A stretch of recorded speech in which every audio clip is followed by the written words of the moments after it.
Hi everyone, welcome to our YT channel. तो आज की क्लास में हम डिस्कस करेंगे एनसीईआरटी एक्सरसाइज के थर्मोडायनेमिक्स के सॉल्यूशन। जैसा कि आपको थंबनेल से पता चल गया होगा, तो हम लोग कंसेप्ट तो बहुत सारा सीख लेते हैं। थर्मोडायनेमिक्स में बहुत सारा कंसेप्ट हम लोग अलग अलग सीख लेते हैं, लेकिन उसको जब रियल में क्वेश्चन पे अप्लाई करना होता है तो वहाँ थोड़ा हमको मुश्किल होता है अप्लाई करना।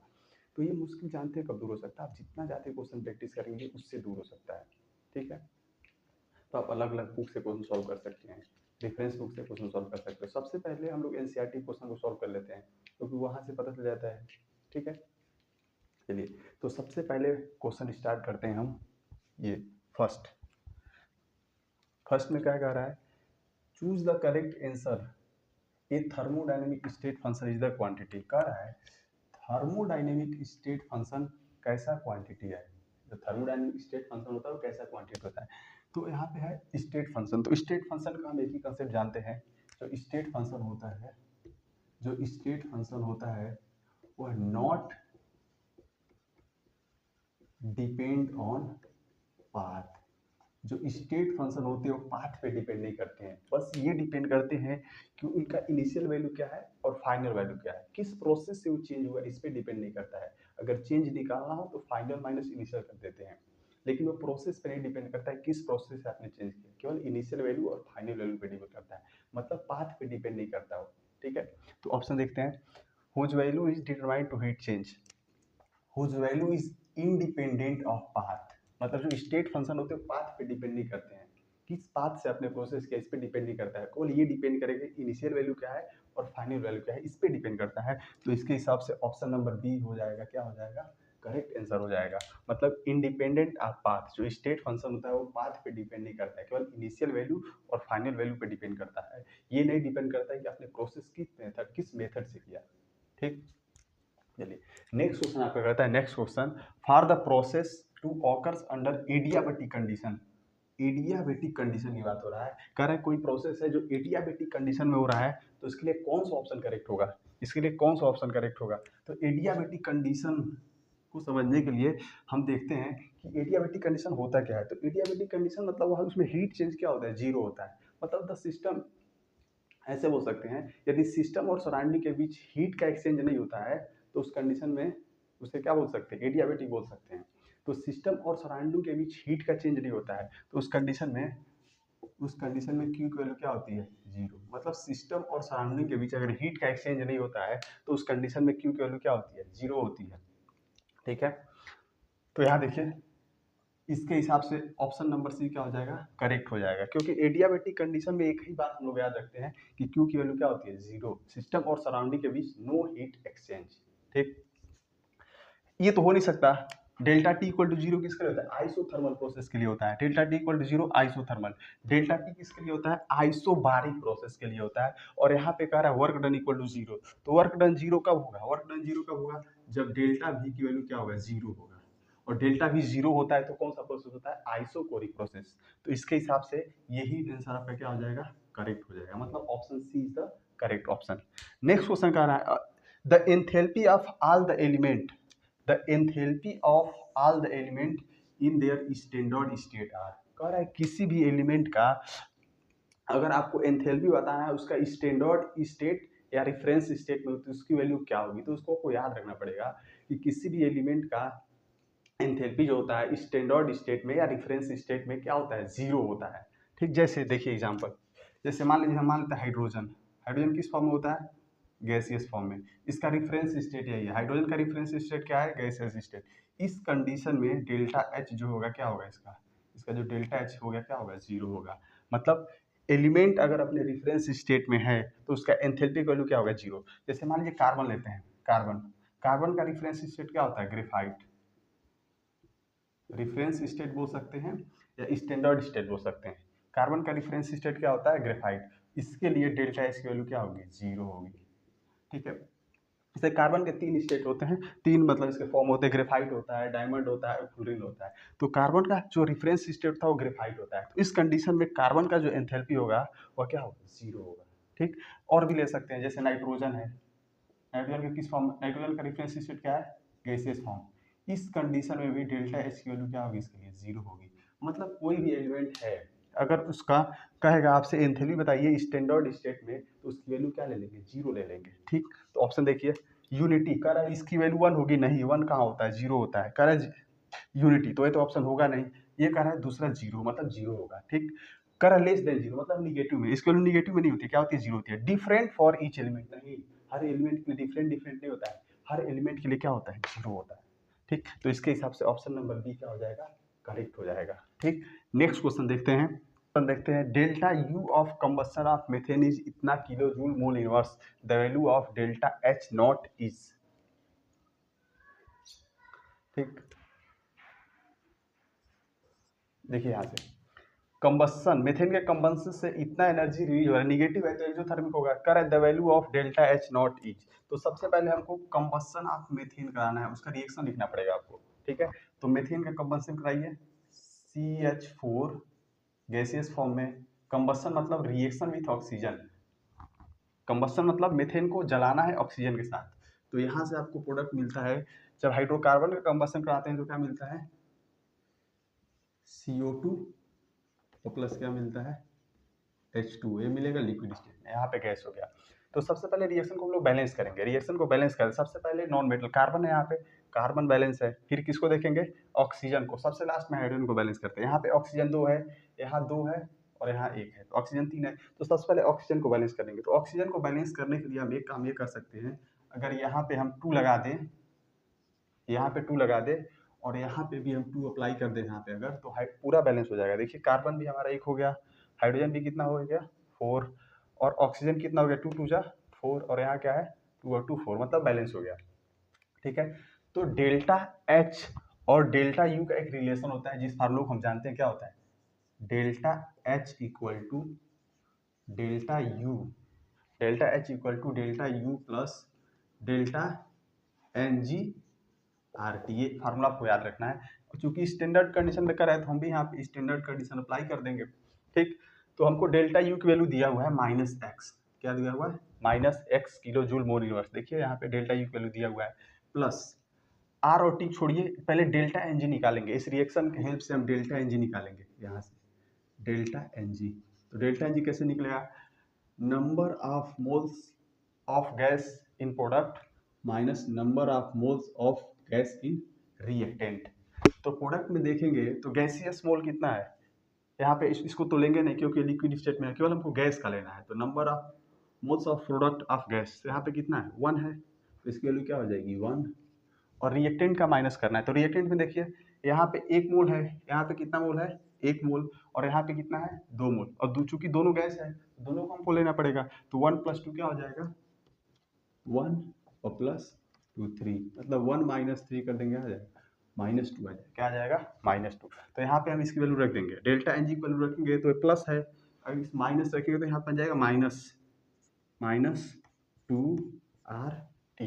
तो यहाँ से हमें देख रहे हैं डेल्टा एच नॉट की वैल्यू इतना आ गया। ठीक, यहाँ कर लो, देखो सॉरी, डेल्टा एच नॉट की वैल्यू इतना आ गया, मतलब पहले इतना था, देख रहे हैं डेल्टा यू इतना था और इसमें आप माइनस में ऐड कर रहे हैं, मतलब इसकी वैल्यू आप और कम कर रहे हैं। तो यहाँ से क्या हो जाए, delta H becomes more negative, delta H becomes more negative, जो डेल्टा एच की वैल्यू होगी और कम होता चला जाएगा, क्योंकि ये निगेटिव है और इसमें और निगेटिव जोड़ रहे हैं, मतलब डेल्टा एच जो होगा उसकी वैल्यू कम होती चली जाएगी, किसके कंपेयर में, यू के कंपेयर में इसकी वैल्यू और कम होती चली जाएगी। तो यहाँ से हम एक लाइन कर सकते हैं, क्या कर सकते हैं कि जो डेल्टा एच होगा, जो डेल्टा एच होगा वह बहुत ही ज़्यादा क्या होगा, कम होगा, बहुत ही ज़्यादा कम होगा, और किसके कंपेयर में, डेल्टा यू से क्या होगा, कम होगा।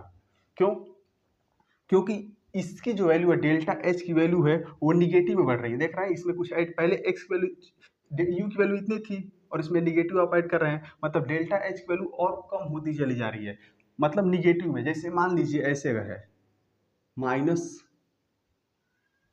ऐसे समझ सकते हैं, जैसे मान लीजिए -6 है और ये -2 है, ऐसे समझ सकते हैं, ऐसे समझ सकते हैं। अगर वैल्यू निगेटिव में बढ़ता है, अगर वैल्यू निगेटिव बढ़ता है तो उसकी वैल्यू और कम होता चला जाता है। तो डेल्टा एच जो है देखिए निगेटिव में बढ़ रहा है, निगेटिव में बढ़ रहा है, मतलब उसकी वैल्यू क्या होती चली जा रही है, कम होती चली जा रही है। तो डेल्टा यू से इसकी वैल्यू बहुत ही कम होगी, मतलब इस कौन सा कंडीशन है, कह रहा the value of delta H not is, कह रहा इक्वल टू जीरो, तो ये तो होगा नहीं, इक्वल जीरो तो है थोड़ी ना।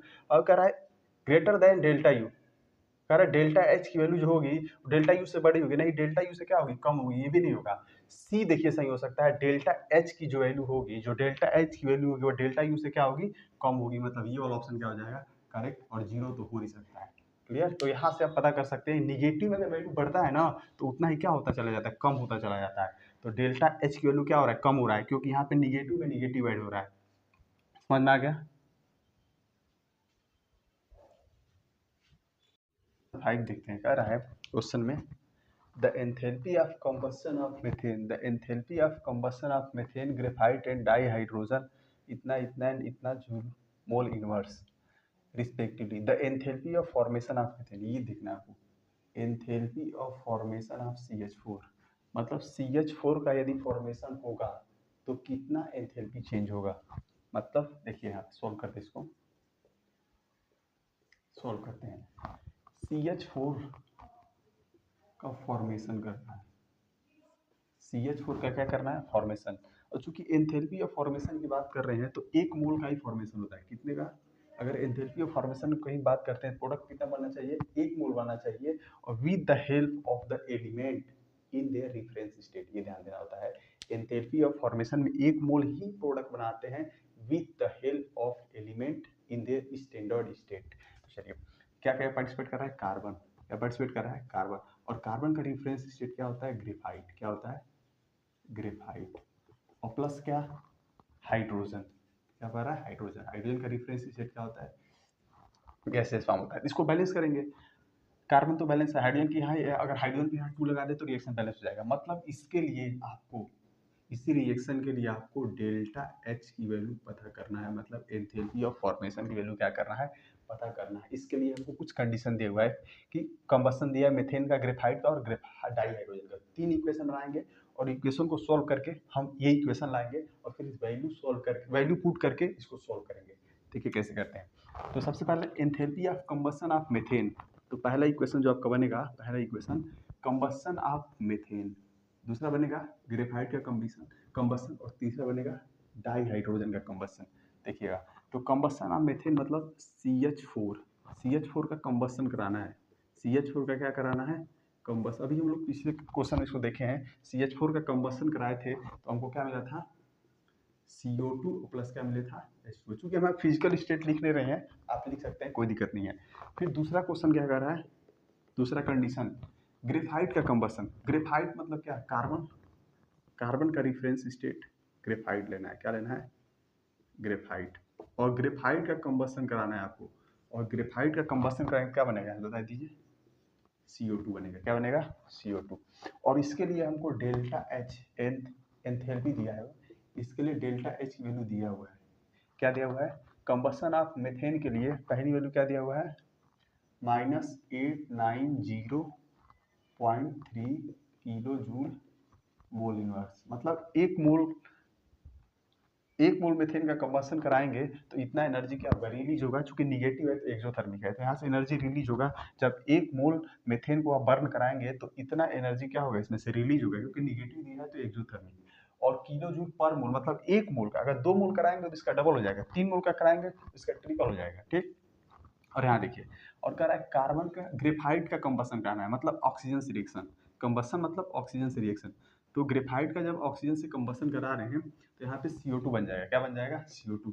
और इसके लिए डेल्टा एच की वैल्यू कितना दिया हुआ है, -393.5 किलो जूल मोल इनवर्स, ठीक।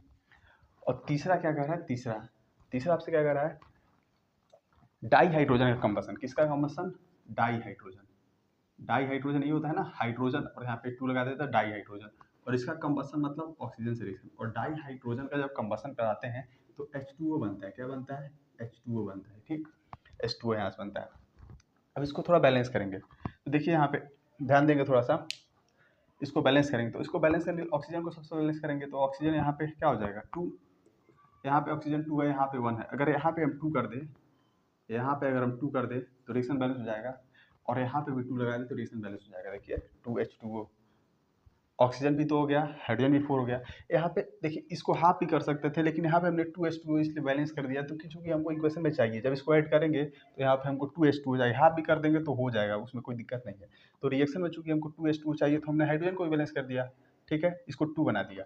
और इसके लिए हमको डेल्टा एच की वैल्यू दिया हुआ है, इसके लिए डेल्टा एच की वैल्यू क्या दिया हुआ है, -285.8 किलो जूल मोल इनवर्स। हमको चूंकि डेल्टा एच वैल्यू इतना दिया हुआ है, लेकिन ध्यान देंगे किलो जूल मोल इनवर्स मतलब एक मोल कंबस्शन, एक मोल हाइड्रोजन का जब कंबस्शन कराएंगे तब उसकी वैल्यू इतना दिया हुआ है, लेकिन हमने यहाँ पे इसको बैलेंस करके 2 मोल बना दिया, तो इसकी जो वैल्यू है 1 मोल की वैल्यू है, जो है 1 मोल हाइड्रोजन का 1 मोल डाई हाइड्रोजन कंबस्शन हुआ है तो इतना एनर्जी रिलीज हो रहा है, लेकिन हमने इसको बैलेंस करके 2 मोल कर दिया, तो इसीलिए यहाँ पे डेल्टा एच की वैल्यू चेंज हो जाएगी, क्योंकि यहाँ पे अपने 1 मोल की नहीं बात कर, अब 2 मोल की हो गई, तो इसमें हम मल्टीप्लाई कर देंगे 2 से, 2 से मल्टीप्लाई क्या बन जाएगा, 8 2 जा 16, कैरी हुआ 1, 5 2 जा 10, 10 1 11, 8 2 जा 16, 16 1 17 और 2 2 जा 4, मतलब -57.16 किलो जूल मोल इनवर्स ये बन जाएगा आपका, ठीक।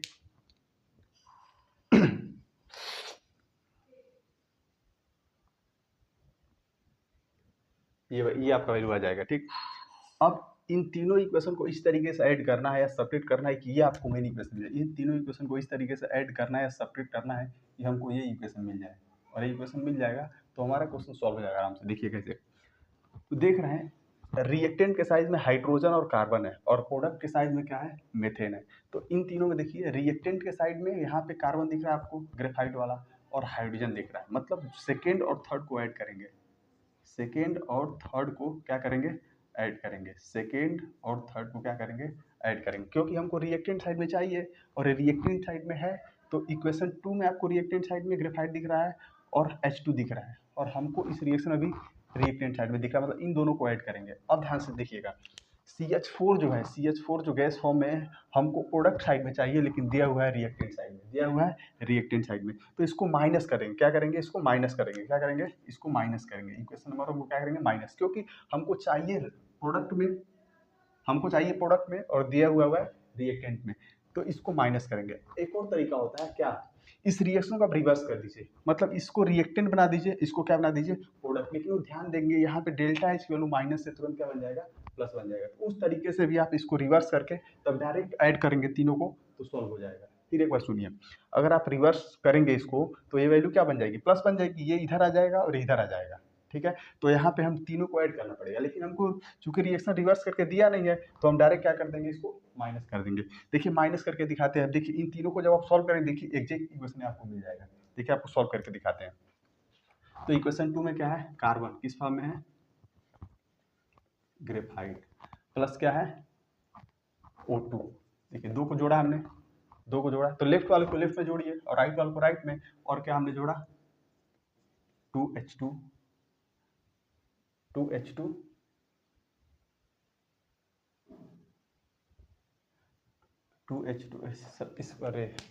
इस इक्वेशन को पहले बैलेंस करना पड़ेगा हमको ना, पहले बैलेंस करना पड़ेगा तब ऐड कर पाएंगे इसको। यहाँ पे 2 लगा दीजिए, बैलेंस करना पड़ेगा तभी तो ऐड करेंगे, इसको बैलेंस कर दीजिए और यहाँ पे 2 लगा दीजिए, अब रिएक्शन आपका बैलेंस हो गया। देखिए ऑक्सीजन 4, ऑक्सीजन 4, अब ठीक है। तो इक्वेशन 2 को हमने ऐड किया, कार्बन प्लस ऑक्सीजन और 2H2O प्लस O2। देखिए हमने इसको ऐड कर दिया, 2 और 3 को क्या कर दिया, ऐड कर दिया, लेफ्ट वाले को लेफ्ट में, राइट वाले को राइट में, और 1 को क्या करना है, माइनस करना है, तो इक्वेशन वही है, तो इस 1 को माइनस करेंगे तो क्या बनेगा, CH4 और -2O2, क्या बन जाएगा, -2O2। फिर बीच में एरो है, एरो लगाएंगे, बीच में एरो है, एरो लगाएंगे। तो लेफ्ट साइड को तो हमने क्या कर लिया, सेकेंड और थर्ड को जोड़ लिया और 1 को माइनस कर दिया। अब राइट में वही काम करेंगे, सेकेंड और थर्ड को क्या करेंगे, ऐड करेंगे, ऐड करिए, CO2 प्लस 2H2O, और थर्ड को क्या करेंगे, माइनस करेंगे, मतलब -CO2 -2H2O। तो ध्यान से देखिए, तो यहाँ पे कुछ कैंसिल होगा, देखिए क्या क्या कैंसिल हो रहा है, यहाँ पे एक ऑक्सीजन और यहाँ पे एक ऑक्सीजन, ठीक है, 2 ऑक्सीजन और यहाँ पे 2 ऑक्सीजन है, तो दोनों आपस में क्या हो जाएगा, कैंसिल हो जाएगा। अब ध्यान दीजिए, यहाँ पे अब राइट को देखिए, ये CO2 प्लस में है, ये CO2 किस में है, माइनस में, क्या हो जाएगा, कैंसिल हो जाएगा। ये 2H2O प्लस में है और ये क्या है, माइनस में, कैंसिल हो जाएगा। तो बच क्या क्या देखिए, carbon graphite, carbon graphite plus क्या बन गया, 2H2O। और चूंकि ये एरो है और इसके लेफ्ट में माइनस में है, जब राइट में ट्रांसफर करेंगे तो क्या बन जाएगा, CH4 गैस बन जाएगा। देखिए जो इक्वेशन हमको चाहिए, जो इक्वेशन चाहिए वही मिल गया, जो इक्वेशन को चाहिए वही क्या हो गया जी, मिल गया। अरे यहाँ H2 है ना, 2H2, H2O नहीं यार, 2H2 है।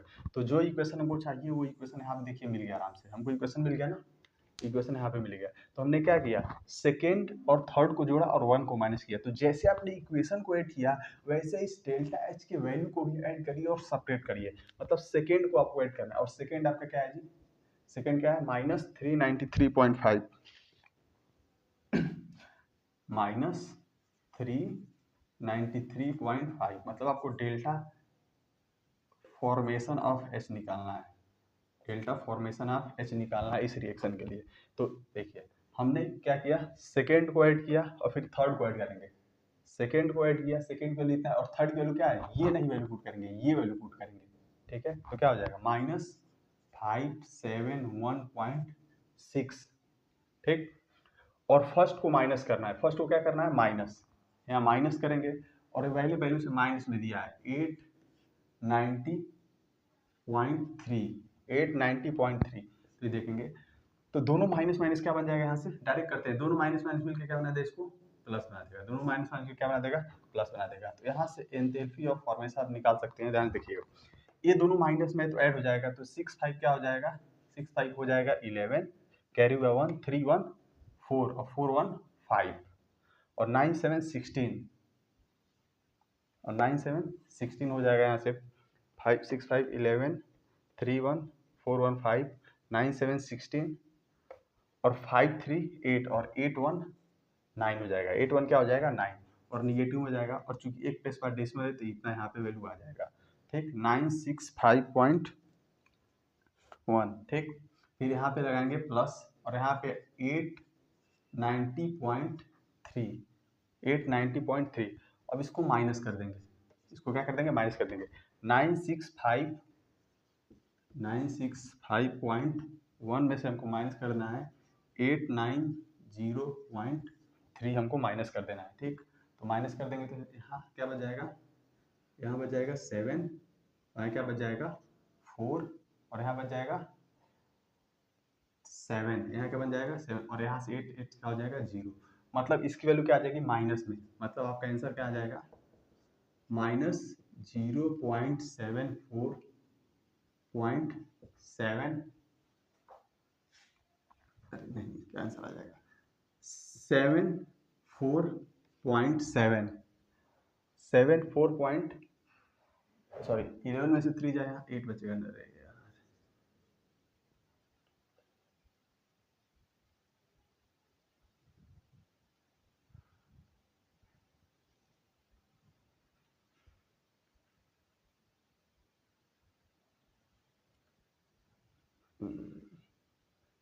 यहाँ 8 बच जाएगा, यहाँ 4, यहाँ माइनस, यहाँ से ठीक है, आप कैरी आपने लिया तो 4 बच जाएगा, यहाँ पे 16 में से 9 जाए 7, हाँ -74.8 आ जाएगा, क्या आ जाएगा 74.8। और चूंकि यूनिट क्या है आपका, ये सारा यूनिट क्या है, किलो जूल मोल इनवर्स, तो इतना आपका आंसर आ जाएगा, देख रहे हैं। मतलब इसके हिसाब से ऑप्शन नंबर ए क्या हो जाएगा, करेक्ट हो जाएगा। क्योंकि निगेटिव देखिए यहाँ पॉजिटिव वैल्यू दिया है लेकिन पॉजिटिव आपको टिक नहीं करना है, मतलब ये निगेटिव में आ रहा है, मतलब ये क्या है, एक्सोथर्मिक है, ये एनर्जी क्या होगा, रिलीज होगा, जब इसका फॉर्मेशन होगा तो यहाँ से एनर्जी क्या होगा, रिलीज होगा। नेक्स्ट क्वेश्चन देखते हैं, next question, question number 6, a reaction A plus B से C प्लस डी बन रहा है और यहाँ से हीट रिलीज हो रहा है। देखिए रिएक्शन दिया हुआ है, is found to have the positive entropy change, यहाँ पे कह रहा है पॉजिटिव एंट्रोपी चेंज, मतलब डेल्टा एस की जो वैल्यू है वो पॉजिटिव है, डेल्टा एस की वैल्यू क्या है, पॉजिटिव है। ठीक है, डेल्टा एस पॉजिटिव होता है तो क्या होता है, स्पॉन्टेनियस होता है, और डेल्टा एस निगेटिव होता है तो नॉन स्पॉन्टेनियस होता है, ध्यान देंगे। तो क्वेश्चन में कह रहा है found to have the positive entropy change, मतलब delta S equal to positive, मतलब आपका स्पॉन्टेनियस प्रोसेस रहा होगा। ठीक है, रिएक्शन विल बी, तो इसमें से रिएक्शन के लिए कौन सा चारों ऑप्शन में से करेक्ट हो सकता है? तो ध्यान समझिएगा, ए प्लस बी से C plus D plus Q, यानी यहाँ से क्यू हीट रिलीज हो रहा है, क्या हो रहा है? यहाँ से आपका क्यू क्या बताता है? हीट रिलीज हो रहा है, हीट रिलीज हो रहा है, हीट रिलीज होता है। और हीट जब रिलीज होता है, देखिए चूंकि प्रोडक्ट के साइड में ऐड हो रहा है, रिएक्टेंट के साइड में हीट नहीं है, प्रोडक्ट के साइड में हीट है, मतलब जब ये रिएक्शन हुआ ए प्लस बी से और जब सी प्लस टी बना होगा तो यहाँ से इतना हीट क्या होगा? रिलीज हुआ होगा। और हीट जब रिलीज होता है तो क्या होता है? एक्सोथर्मिक होता है। क्या होता है? एक्सोथर्मिक। ठीक है। और हीट रिलीज एक्सोथर्मिक, एक्सोथर्मिक को में डेल्टा एच की वैल्यू क्या होती है? बता दीजिए जल्दी से। डेल्टा एच की वैल्यू क्या होता है? निगेटिव होता है। यही पे यहाँ पे समझना था इस बात को कि जब a प्लस बी से ये बन रहा है c प्लस टी, तो यहाँ से इतना हीट निकल रहा है, मतलब प्रोडक्ट के साइड में ऐड हो रहा है, मतलब इतना हीट निकल रहा है। और हीट निकल रहा है तो इसके लिए डेल्टा एच वैल्यू क्या होगी? निगेटिव, क्योंकि एक्सोथर्मिक में डेल्टा एच वैल्यू क्या होता है? निगेटिव। वही इंडो होता है तो डेल्टा एच वैल्यू क्या लेते हैं? पॉजिटिव। ठीक। अब देखिए कह रहा है reaction found to have the positive entropy change, the reaction will be, मतलब इसका फेवरेबल कंडीशन पूछ रहा है, रिएक्शन होने के लिए क्या कंडीशन होना चाहिए? तो बताइए डेल्टा एस है और डेल्टा एच है, तो यहाँ से हम लोग फार्मूला देखते हैं, रिएक्शन की स्पॉन्टेनिटी को पता करने के लिए एक फार्मूला होता था, याद करिए। Delta G equal to delta H plus delta H minus T delta S, ये होता था फार्मूला। ठीक। अगर डेल्टा जी निगेटिव होता है तो क्या होता है? स्पॉन्टेनियस। डेल्टा सी पॉजिटिव होता है तो क्या होता है? Non spontaneous. और डेल्टा जी यदि जीरो होता है तो सिस्टम किसमें होता है? इक्विलिब्रियम में होता है। किसमें होता है सिस्टम? इक्विलिब्रियम में होता है। तो यहीं से हम कंडीशन निकालेंगे, डेल्टा जी की वैल्यू निकालेंगे। ध्यान समझिएगा, डेल्टा जी की वैल्यू निकालेंगे यहाँ से, डेल्टा जी। तो डेल्टा एच चूंकि निगेटिव है, चूंकि हीट रिलीज हो रहा है, तो यहाँ डेल्टा एच की वैल्यू क्या होगी? निगेटिव होगी। डेल्टा एच की वैल्यू क्या होगी? Negative. Minus T, delta S क्या लेना है आपको? पॉजिटिव। डेल्टा एस क्या लेना है? पॉजिटिव लेना है। तो यहाँ से क्या बन जाएगा? Delta G equal to negative, और प्लस माइनस मल्टीप्लाई करेंगे नेगेटिव हो जाएगा, मतलब ये भी क्या हो जाएगा वैल्यू? ये भी वैल्यू क्या हो जाएगा? निगेटिव हो जाएगा। ये भी वैल्यू क्या हो जाएगी? निगेटिव, मतलब यहाँ से टी ये हो जाएगा, ये बन जाएगा आपका। ठीक, ये इक्वेशन बन जाएगा। तो कह रहा है कि इसमें क्या कंडीशन होगा? कह रहा है पॉसिबल एट हाई टेम्परेचर। कह रहा है इस टेम्परेचर को अगर आप बहुत ज़्यादा हाई कर देंगे, मतलब यहाँ पे इसकी बहुत ज़्यादा वैल्यू पुट कर देंगे, तो ये कंडीशन हो सकता है क्या? ये रिएक्शन हो सकता है क्या? दूसरा कह रहा है possible at low temperature, possible at low temperature. और अगला कह रहा है not possible at any temperature. अगला कह रहा है डी वाला ये सही लगेगा, पॉसिबल एट एनी टेम्परेचर। मतलब यहाँ से टेम्परेचर की कोई भी वैल्यू आप पुट कर दीजिए, टेम्परेचर की कोई वैल्यू पुट कर दीजिए, यहाँ से डेल्टा जी की वैल्यू हमेशा क्या आएगी? निगेटिव आएगी। डेल्टा जी की वैल्यू क्या आएगी? हमेशा निगेटिव आएगी। और डेल्टा जी यदि निगेटिव होता है तो प्रोसेस क्या होता है? स्पॉन्टेनियस। मतलब रिएक्शन को कराने के लिए कह रहा है reaction is found to have the positive entropy, the reaction will be. कह रहा है रिएक्शन कब हो सकता है? तो रिएक्शन को होने के लिए आप कोई भी टेम्परेचर रख सकते हैं, लो टेम्परेचर रखेंगे तभी भी हो सकता है, हाई टेम्परेचर रखेंगे तभी हो सकता है, लेकिन यहाँ पे एक ऑप्शन दिया पॉसिबल है एनी टेम्परेचर, तो इसको हम टिक करेंगे कि कोई भी टेम्परेचर ले लीजिए, हाई टेम्परेचर, लो टेम्परेचर, कोई भी टेम्परेचर ले लीजिए, ये रिएक्शन होगा। मतलब डेल्टा जी की वैल्यू क्या आएगी? निगेटिव। और यदि डेल्टा जी निगेटिव आता है तो क्या होता है? स्पॉन्टेनियस, मतलब वो रिएक्शन होगा। समझ रहे हैं? तो टेम्परेचर मतलब कोई भी टेम्परेचर ले लीजिए, उस कंडीशन में आपका रिएक्शन होगा। तो ऑप्शन नंबर डी क्या हो जाएगा? पॉसिबल है एनी टेम्परेचर। हाई टेम्परेचर में भी होगा, लो पे भी होगा, लेकिन यहाँ पे एक वर्ड दिया एनी टेम्परेचर, मतलब यही आपका ऑप्शन क्या हो जाएगा? करेक्ट हो जाएगा। Next question 7, in a process 701 joule of heat is absorbed by the system and इतना joule of work is done by the system. देखिए ध्यान से समझिएगा, what is the change in internal energy, मतलब डेल्टा यू आपसे पूछ रहा है, इंटरनल एनर्जी की वैल्यू पूछ रहा है, क्या हो सकता है फॉर द प्रोसेस के लिए। तो ध्यान देंगे, डेल्टा यू है और हीट एब्जॉर्ब बाय, यहाँ पे आपको थोड़ा सा समझना पड़ेगा, ध्यान समझिएगा। हीट यदि एब्जॉर्ब करता है, हीट एब्जॉर्ब करता है सिस्टम, तो क्यू की वैल्यू क्या होता है? पॉजिटिव होता है। हीट यदि रिलीज करता है, यदि हीट रिलीज करता है सिस्टम, तो क्यू की वैल्यू क्या होता है? निगेटिव होता है। ठीक। वैसे ही यदि वर्क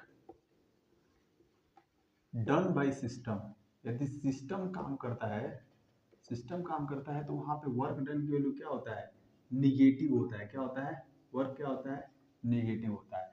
यदि वर्क डन ऑन सिस्टम, यदि सिस्टम पे काम किया जाता है तो वर्क क्या होता है, पॉजिटिव। ये लाइन आपको याद रखना है, क्योंकि इसमें यही मैंने आपको पता करने में क्वेश्चन हो जाएगा आपका। तो हीट यदि सिस्टम एब्जॉर्ब करता है तो इक्वल पॉजिटिव, रिलीज करता है तो निगेटिव। यदि work done by the system, यदि सिस्टम वर्क करता है तो वर्क क्या होता है, निगेटिव। ठीक है, और यदि work done on the system होता है तो वर्क वैल्यू क्या होता है, पॉजिटिव होता है। ध्यान दीजिए, in the process 701 joule of heat is absorb by the system, system heat absorb कर रहा है, तो Q की वैल्यू क्या होगी बताइए, सिस्टम एब्जॉर्ब कर रहा है तो Q की वैल्यू क्या होगी, पॉजिटिव होगी। यहाँ पे 701 जूल एनर्जी क्या कर रहा है, सिस्टम एब्जॉर्ब कर रहा है। ठीक, अब देखिए कर रहा है, और आगे इतना joule of work is done by the system, system काम कर रहा है यहाँ पे, और कितना काम कर रहा है यहाँ पे, तो W की वैल्यू आपको दिया है, सिस्टम काम कर रहा है 394 जूल ऑफ वर्क काम कर रहा है। और चूंकि work done by the system जा रहा है तो यहाँ पे वर्क की वैल्यू क्या ले लेंगे, निगेटिव ले लेंगे। वर्क की वैल्यू क्या ले लेंगे, निगेटिव ले लेंगे। अब इसको सोल्व करेंगे। ठीक, तो देखिए हमको डेल्टा यू फाइंड करना है, तो डेल्टा यू क्यू और डब्ल्यू का रिलेशन कौन सा इक्वेशन देता है, first law of thermodynamics. Delta U Q और डब्ल्यू का रिलेशन अगर फाइंड करना है तो कौन सा इक्वेशन होता है, फर्स्ट लॉ ऑफ थर्मोडायनेमिक्स। तो लिखेंगे by first law of thermodynamics, by first law of thermodynamics. First law of thermodynamics क्या कहता है कि जो डेल्टा यू की वैल्यू होती है, चेंज इन इंटरनल एनर्जी होता है, वह क्या होता है, Q प्लस डब्ल्यू का क्या होता है, इक्वल होता है। मतलब किसी सिस्टम की इंटरनल एनर्जी को दो तरीके से कर सकते हैं, हीट देके या उसको वर्क करके। ठीक है, तो हमको डेल्टा यू ही फाइंड करना है, तो यहाँ से डेल्टा यू हो जाएगा, delta U equal to Q की वैल्यू दिया है 701 जूल, और डब्ल्यू क्या दिया है, निगेटिव 394 जूल। और इसको सोल्व कर लेंगे, यहाँ से सोल्व कर लेंगे तो क्या आ जाएगा बता दीजिए। यहाँ पे यही सबसे मेन यहाँ पे था, सिंबल को पता करना। तो इसको सोल्व कर लेंगे तो 11 में से 4 जाएगा तो क्या बच जाएगा, 7 बच जाएगा, और यहाँ से 9 में से 9 जाए 0 बच जाएगा, और 6 में से 3 जाए 3, तो 307 जूल। यहाँ पे इसकी वैल्यू क्या आ गई, पॉजिटिव आएगी, 307, यही आंसर आएगा आपका। ठीक है, तो चेंज इन इंटरनल, देखिए किसी सिस्टम की हम एग्जैक्ट इंटरनल एनर्जी नहीं फाइंड कर सकते, केवल क्या फाइंड कर सकते हैं, चेंज। तो यहाँ पे डेल्टा यू की वैल्यू क्या हो जाएगा ना, तो इसका आंसर यही हो जाएगा 307 जूल। नेक्स्ट क्वेश्चन देखते हैं, question number 8, the reaction of cyanamide with dioxygen, reaction of cyanamide with dioxygen was carried out in bump calorimeter and delta U, देखिए delta U was found to be इतना kilo joule mole inverse, जो दिया उसको लिखिए। Delta U की value आपको दिया है कितना, -742.7 किलो जूल मोल इनवर्स। ठीक, एट 298 केल्विन, टेम्परेचर हमको दे दिया है 298 केल्विन। आगे कह रहा है calculate the enthalpy change for the reaction. Enthalpy change, enthalpy का सिंबल क्या होता है, H, और चेंज निकालना है तो delta H equal to, question आपके ही आपसे पूछ रहा है क्वेश्चन में। ठीक, तो डेल्टा U और डेल्टा H का रिलेशन आपको बताना है।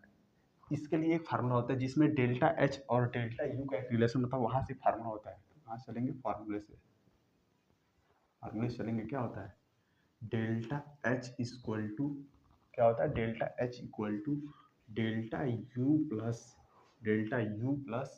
Delta NgRT।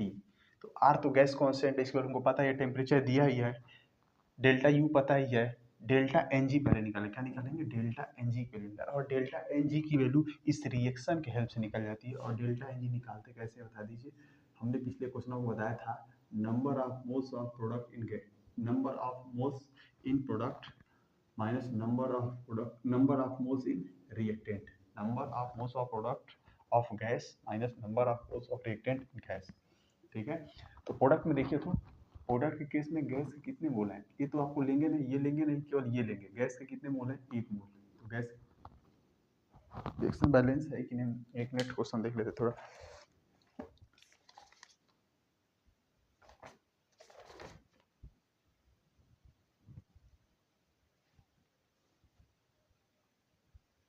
एक मिनट, क्वेश्चन सही है कि नहीं एक बार देख लेते हैं। NH2Cl N2 प्लस,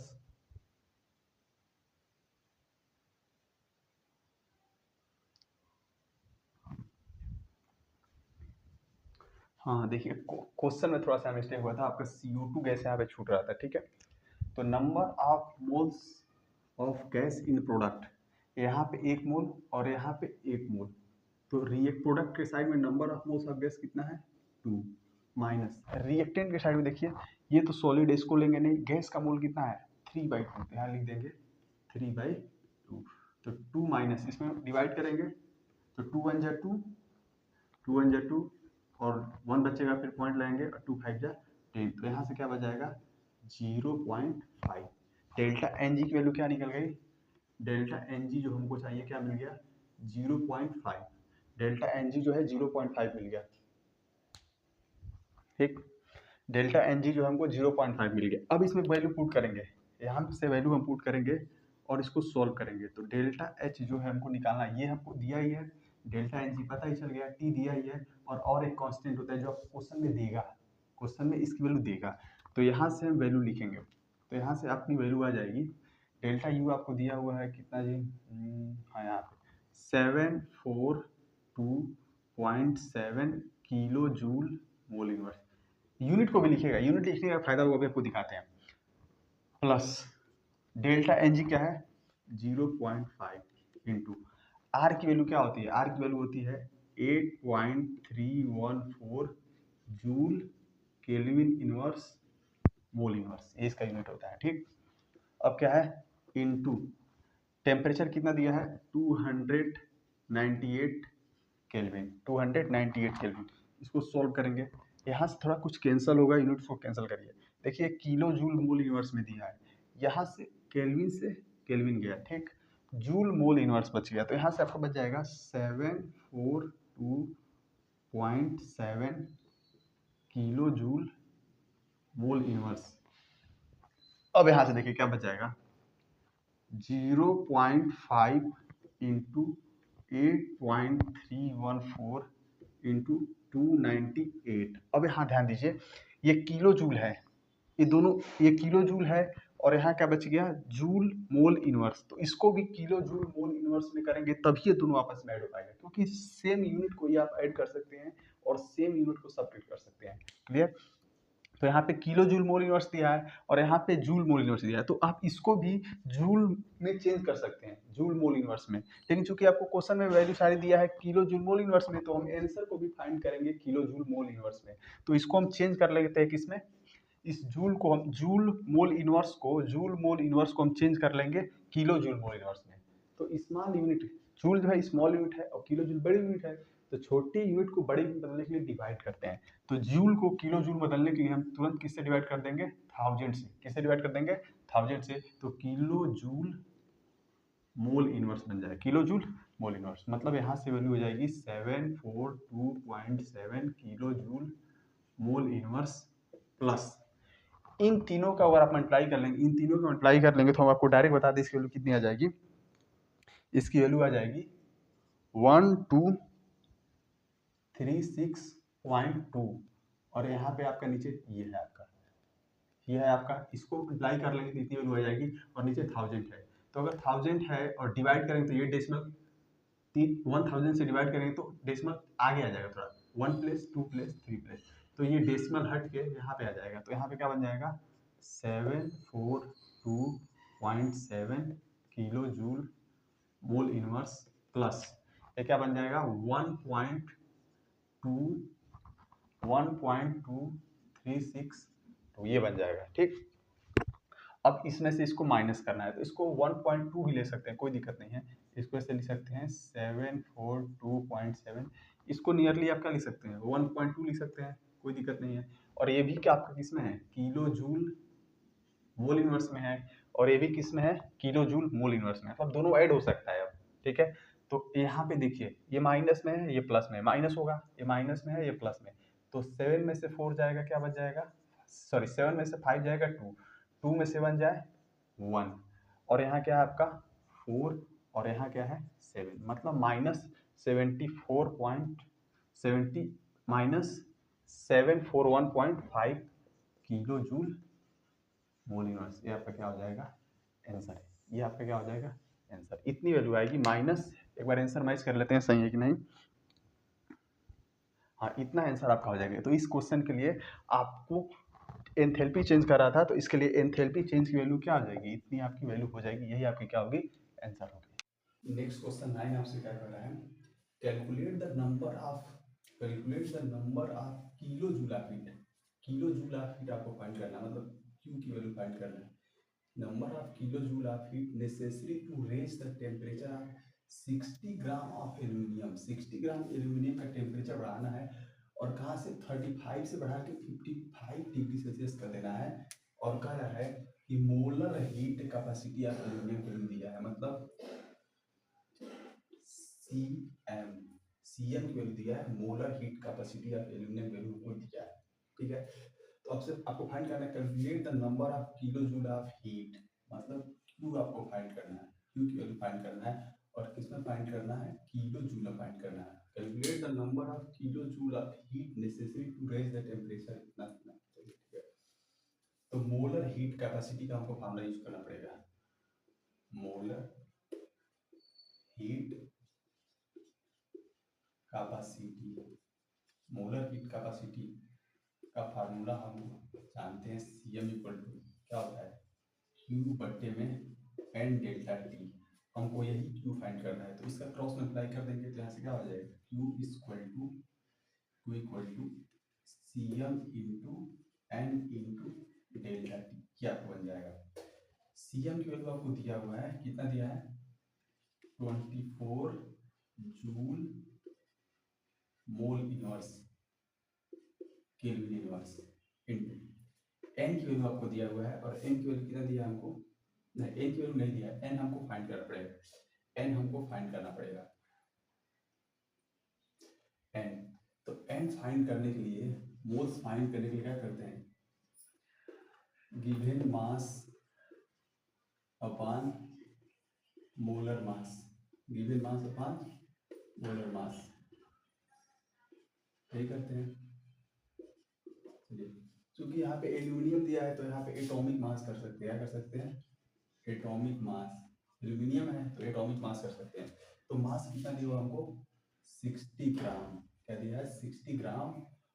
और एल्यूमिनियम का एटॉमिक मास कितना होता है, एल्यूमिनियम का एटॉमिक मास होता है 27, क्या होता है, 27 ग्राम मोल यूनिवर्स। तो यहाँ से एन की वैल्यू हो जाएगी, एक ही फार्मूला होता है, मोल निकालने का गिवन मास अपॉन मॉलिक्यूल होगा तो मॉलिक्यूलर मास ले लेंगे, और एलिमेंट है तो एटॉमिक मास ले लेंगे। तो यहाँ से आपकी वैल्यू हो जाएगी, एन की वैल्यू हो जाएगा 60 ग्राम अपॉन 27 ग्राम मोल यूनिवर्स। देखिए ग्राम पर मोल, देखिए यूनिट लिखेंगे तभी आपको पता चलेगा कौन सा कैंसिल हो रहा है यूनिट और कौन सा यूनिट बच रहा है। ठीक, इनटू डेल्टा टी, देखिए 35 से 50 हो गया, मतलब T2 माइनस T1 यहाँ से निकालेंगे तो क्या हो जाएगा, 55 माइनस 35 क्या हो जाएगा, 20। तो यहाँ से आपका टेम्परेचर हो जाएगा 20 केल्विन। ठीक है, देखिए कैंसिल होगा। हमको किस में चाहिए, जूल में चाहिए, किलो जूल तो बाद में चेंज हो जाएगा, हमको किस चाहिए, जूल। पहले जूल में लाएंगे और जूल में आ जाएगा तो किलो जूल में हम कन्वर्ट कर लेंगे। देखिए जूल कैंसिल होगा नहीं, केल्विन से केल्विन कैंसिल, मोल इनवर्स से, हाँ मोल इनवर्स से मोल इनवर्स कैंसिल हो गया, ऊपर नीचे है न्यूमरेटर डिनोमिनेटर में। और यहाँ से ग्राम कैंसिल हो गया, तो यहाँ से आपका बच जाएगा 24 इंटू 60 इंटू 20 अपॉन 27 बच जाएगा। यहाँ से 3 से कैंसिल करेंगे, 3 8 जा 24, 3 9 जा 27, फिर 3 से 3 3 जा 9 और 2 3 जा 6। तो यहाँ से क्या हो जाएगा, 8 3 जा 24, हाँ उसके क्या, हाँ सॉरी 20 होगा, यहाँ क्या होगा 20 होगा ना, 20, 8 2 जा 6 और 6 2 जा 8 2 जा 16 और 16 2 जा 32, जीरो कितना है 1 2 3, और अपान में क्या बच गया आपका 3।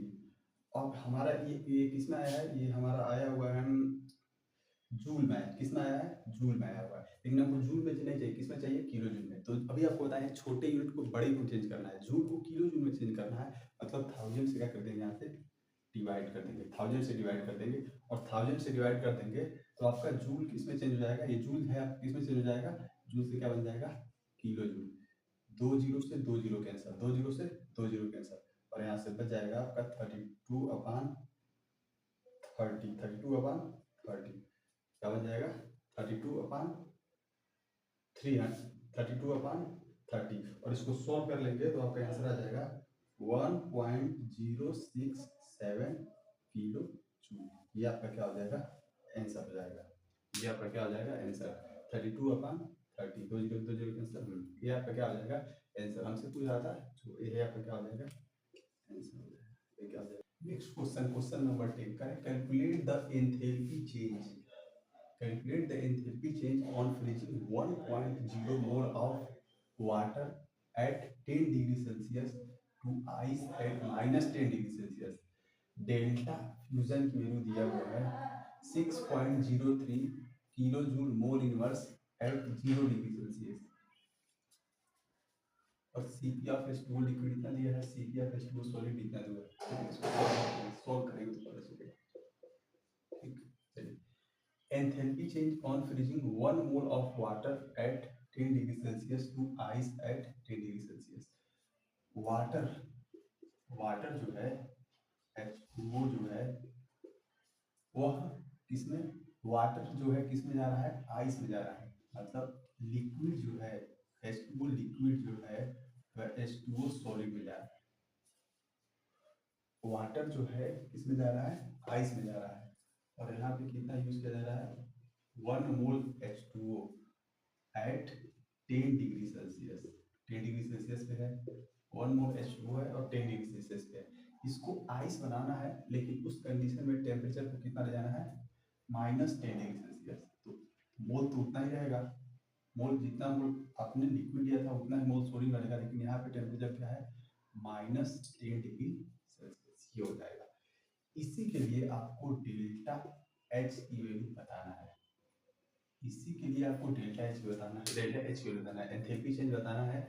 जब 1 मोल ऑफ वाटर जो है जो 10 डिग्री सेल्सियस पे है वह चेंज हो जा रहा है आइस में, और उस समय उसका टेम्परेचर कितना है, -10 डिग्री सेल्सियस, समझ रहे हैं। तो इसी कंडीशन में अगर यहाँ से यहाँ जाएंगे तो एंथैल्पी चेंज कितना होगा, इसी को बताना है आपको। तो इसको आप डायरेक्ट नहीं बता सकते हैं, ठीक है, इसके लिए कुछ आपको स्टेप लिखना पड़ेगा, ठीक है। ये डायरेक्ट आप नहीं बता सकते हैं, जो डाटा दिया है इसके हिसाब से हम डायरेक्ट नहीं बना सकते। सबसे पहले इसके लिए रिएक्शन लिखेंगे, ठीक है, कितने तरीके से कितने स्टेप में हो रहा है, फिर उसके बाद से हम इसको सॉल्व करेंगे। चलिए, तो क्या हुआ होगा, सबसे पहले जो H2O है, ध्यान दीजिएगा, जो H2O है, H2O लिक्विड, ठीक, 1 मोल यहाँ पे होगा, और यहाँ पे सबसे पहले टेम्परेचर क्या हुआ, 10 डिग्री सेल्सियस, ठीक, 10 डिग्री सेल्सियस। तो 10 डिग्री सेल्सियस से पहले आपको टेम्परेचर आपको कहाँ ले जाना पड़ेगा, 0 डिग्री सेल्सियस, फिर 0 से कहाँ ले जाएंगे, -10 की तरफ ले जाएंगे, ठीक है। हमको देखिए 10 दिया है तो 10 से डायरेक्ट -10 नहीं करें, 10 से 0, फिर 0 से क्या जाएगा, -10। तो H2O लिक्विड से, ठीक है, और H2O लिक्विड से यहाँ पे चला जाएगा, जब यहाँ पे सॉलिड बनेगा, H2O लिक्विड से सॉलिड बनेगा तो 1 मोल ही रहेगा, 1 मोल ही रहेगा, और टेम्परेचर कितना है यहाँ पे, 0 डिग्री सेल्सियस, 0 डिग्री सेल्सियस हो जाएगा, ठीक है। नहीं, एक मिनट, इसको लिक्विड रखिए, बता रहा है आपको, इसको क्या रखिए, लिक्विड रखिए, क्या रखिए, 0 डिग्री सेल्सियस पे लिक्विड में भी होता है और सॉलिड में भी होता है। वाटर जो होता है 0 डिग्री सेल्सियस पे लिक्विड में भी एग्जिस्ट करता है और सॉलिड में भी, यहाँ देखिए, और यहाँ पे H2O यहाँ पे सॉलिड में भी एग्जिस्ट करता है और लिक्विड में भी एग्जिस्ट करता है। तो यहाँ पे 1 मोल ही रहेगा, और यहाँ पे ले लीजिए 0 डिग्री सेल्सियस, ठीक। अब देखिए, अब क्या करेंगे, ठीक, H2O से हमको लिक्विड से कहाँ तक जाना है, सॉलिड तक जाना है, और यहाँ पे चूंकि -10 तक जाना है, 0 तक ही नहीं रुक जाना है। देखिए 0 डिग्री सेल्सियस पे वाटर जो होता है वो लिक्विड में भी होता है और सॉलिड में भी होता है, ठीक है। लेकिन हमको यहाँ से हमने स्टार्ट किया है 1 मोल H2 है 10 डिग्री सेल्सियस, हमको जाना है -10। तो अब इसको थोड़ा सा और कूलिंग करेंगे, और क्या करेंगे, और कूलिंग करेंगे। तो H2 सॉलिड ही रहेगा, आइस बन गया यहाँ से, और इसको और कूलिंग करना है, 1 मोल ही रहेगा, 1 मोल तो चेंज होने वाला नहीं है, लेकिन टेम्परेचर क्या हो जाएगा -10 डिग्री सेल्सियस। ठीक, तो 1 2 3 स्टेप में हो रहा है। तो पहले स्टेप में मान लेते हैं डेल्टा H1 एंथैल्पी होगा, इसमें मान लेते हैं डेल्टा H2 एंथैल्पी होगा, और इसमें मान लेते हैं डेल्टा H3 एंथैल्पी होगा। समझ रहे हैं? तो इन तीनों को, अगर इन तीनों एंथैल्पी को ऐड कर देंगे तो आपके डेल्टा H की वैल्यू पता चल जाएगा। क्योंकि अगर हम -10 डिग्री सेल्सियस से -10 डिग्री से जाने में हमने 3 किया, डेल्टा H1, डेल्टा H2 और डेल्टा H3।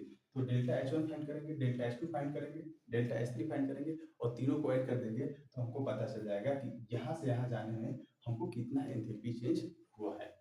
ठीक, चलिए, तो यहाँ देखिए, इसके लिए फार्मूला होता है, इसके लिए फार्मूला होता है, इसके लिए अलग निकालेंगे, इसके लिए अलग, और इसके लिए अलग। ध्यान दीजिएगा, लिक्विड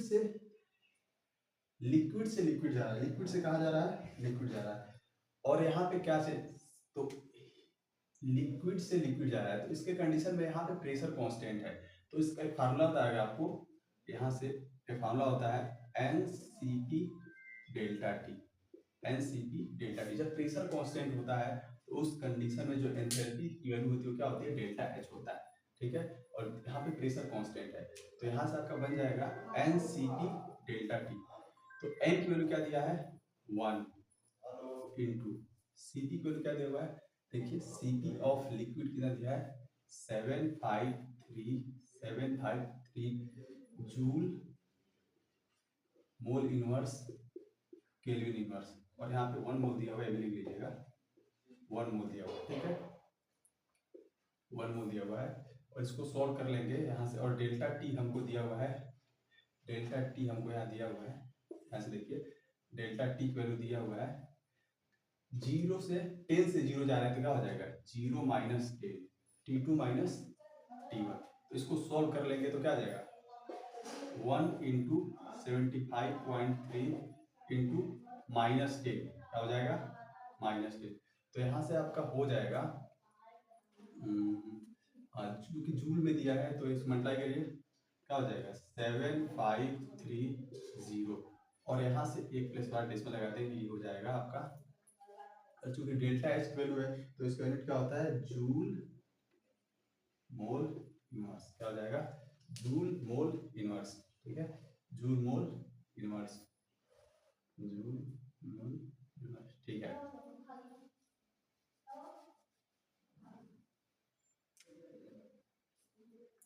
अब यहाँ से देखिए, अब देखिए इसकी वैल्यू 0 डिग्री सेल्सियस से 0 डिग्री सेल्सियस जा रहे हैं, कहाँ जा रहे हैं, 0 डिग्री सेल्सियस से 0 डिग्री, और यहाँ लिक्विड से सॉलिड जा रहा है, क्या जा रहा है, लिक्विड से सॉलिड। तो यहाँ ध्यान दीजिएगा, टेम्परेचर चेंज तो यहाँ हो नहीं रहा है, 0 डिग्री सेल्सियस से 0 डिग्री सेल्सियस, और लिक्विड से सॉलिड जा रहा है, तो लिक्विड से सॉलिड को फ्यूजन नहीं करते हैं, सॉलिड से लिक्विड को फ्यूजन करते हैं। अतः सॉलिड से अगर लिक्विड ज्यादा तो फ्यूजन करते हैं, लिक्विड से सॉलिड को फ्यूजन नहीं करते हैं। और फ्यूजन की वैल्यू आपको दिया है, ध्यान दीजिएगा, फ्यूजन की वैल्यू क्या हुआ है यहाँ पे, 0 डिग्री सेल्सियस पे दिया हुआ है, तो यहाँ से डेल्टा H2 की वैल्यू क्या होगा बताइए, 6.03 kilo joule mole inverse, kilo joule mole inverse.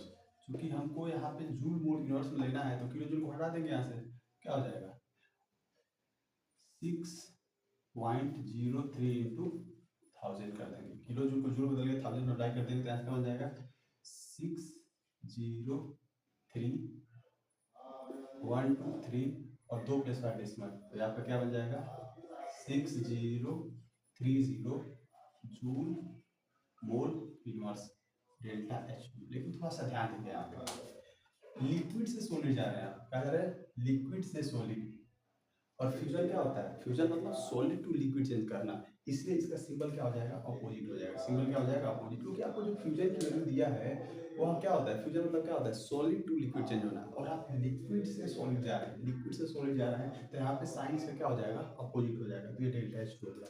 और डेल्टा H3 निकाल दीजिए, डेल्टा H3, डेल्टा H3 कैसे निकालेंगे, डेल्टा H3 फिर देखिए सॉलिड से सॉलिड, और यहाँ पे 1 मोल 0 डिग्री सेल्सियस से क्या जा रहा है, -10 डिग्री सेल्सियस, तो यहाँ पे फॉर्मूला लगा देंगे NCP delta T. NCP delta, N की वैल्यू क्या है 1, सीपी की वैल्यू क्या है, CP of solid, CP of solid दिया है 36.8 और टेम्परेचर दिया है क्या T2 माइनस T1, तो -10 -0, तो क्या हो जाएगा सिंपल 36.8 इंटू -10 मल्टीप्लाई कर देंगे क्या हो जाएगा 3680, इतना हो जाएगा, ठीक, जूल मोल इनवर्स। ठीक है, अब क्या करना है, इन तीनों को ऐड कर दीजिए, आपका आंसर आ जाएगा, इन तीनों को ऐड कर दीजिए, आपका क्या हो जाएगा आंसर आ जाएगा। तो यहाँ से डेल्टा एच क्या निकालना है, यही डेल्टा एच निकालना है, वो क्या होगा delta H1 plus delta H2 plus delta H3 according to Hess law के अकॉर्डिंग। एक स्टेप में जो एनर्जी यूज होगा वो हम एक स्टेप, दो स्टेप, तीन स्टेप, तीनों के ऐड के क्या होगा इक्वल होगा, मतलब डेल्टा एच जो होगा, जो सिंगल स्टेप में हो रहा है, तीन स्टेप में जो हो रहा है उसको सम कर देंगे तो इसका क्या आ जाएगा इक्वल आ जाएगा। और यहाँ से ऐड कर दीजिए -753.0, इसको ऐड करिए तो क्या हो जाएगा माइनस हो जाएगा 6030, माइनस हो जाएगा 368.0, यहाँ क्या हो जाएगा सबको जोड़ देंगे जूल मोल इनवर्स 7536030 इसको ऐड कर देंगे, तीनों को ऐड कर देंगे, तीनों को ऐड कर देंगे तो आपका आंसर क्या आ जाएगा, जोड़िए सीधा जोड़ दीजिए, डायरेक्ट आप जोड़ लीजिएगा, जोड़ने के बाद आपका आंसर आ जाएगा 7151.0 जूल मोल इनवर्स, क्या आ जाएगा जूल मोल इनवर्स। अगर आप किलो जूल बनाएंगे तो 1000 से क्या कर देंगे डिवाइड कर देंगे, क्या बन जाएगा 7.151 kilo joule mole inverse. The enthalpy of combustion of carbon to CO2 is इतना kilojoule mole inverse. Calculate the heat release upon formation of 35 gram of CO2 from carbon and dioxide। Question कर रहा है enthalpy of combustion of CO2, मतलब CO2 जब बनाया जा रहा है कंबस्शन करके,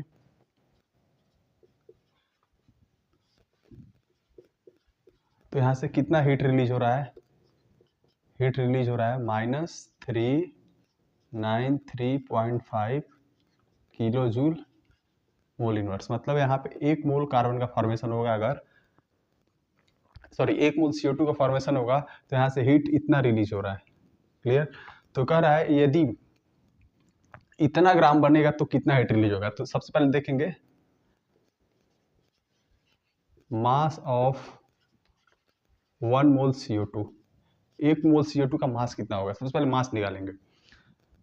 तो कार्बन का क्या होता है 12, ऑक्सीजन 16, 2 इंटू 16 हो जाएगा 12 प्लस 16 टू या 32, यहाँ से हो जाएगा 44 ग्राम, 44 ग्राम, मतलब 44 ग्राम अगर कार्बन का 44 ग्राम CO2 का फॉर्मेशन करेंगे तो इतना एनर्जी रिलीज होगा। हमसे कह रहा है यदि 35.2 ग्राम CO2 बनाएंगे तो कितना हीट रिलीज होगा, तो यहाँ से लिख सकते हैं heat release on formation of 44 gram CO2 कितना मिल रहा है -393.5 किलो जूल मोल इनवर्स। आपको बताना कितने का है 35.2 ग्राम, तो heat release on formation of 35.2 gram CO2। चलिए, तो अगर हमको 1 ग्राम बनाना हो, 1 ग्राम CO2 बनाना हो तो कितना हीट आपको रिलीज होगा यहाँ से, मतलब इसमें डिवाइड कर जाएगा 393.5 अपान 44, ये हो जाएगा। 1 ग्राम अगर CO2 बनाना है तो इतना हीट रिलीज होगा, मतलब ये यहाँ डिवाइड कर देगा 1 ग्राम। अगर 1 ग्राम में इतना हीट रिलीज हो रहा है तो फिर आपको 35.2 में कितना होगा, तो इससे इसमें क्या कर देंगे मल्टीप्लाई कर देंगे, मतलब 35.2 इतने ग्राम का। अगर आपसे पूछे कि 35.2 ग्राम CO2 अगर आपको बनाना है तो कितना हीट रिलीज होगा, तो इतना इसको सॉल्व कर लेंगे आपका आंसर आ जाएगा। और सॉल्व कर लेंगे तो एग्जैक्ट वैल्यू हम बता दे रहे हैं आपको कितना आएगा -314.8 किलो जूल मोल इनवर्स। मतलब यदि कार्बन और डाई ऑक्सीजन की हेल्प से 35.2 ग्राम अब CO2 बनाएंगे तो इतना हीट रिलीज होगा, और 44 ग्राम बना है, 44 ग्राम बना है तो इतना हीट रिलीज हुआ है। ये आपका क्या हो जाएगा आंसर।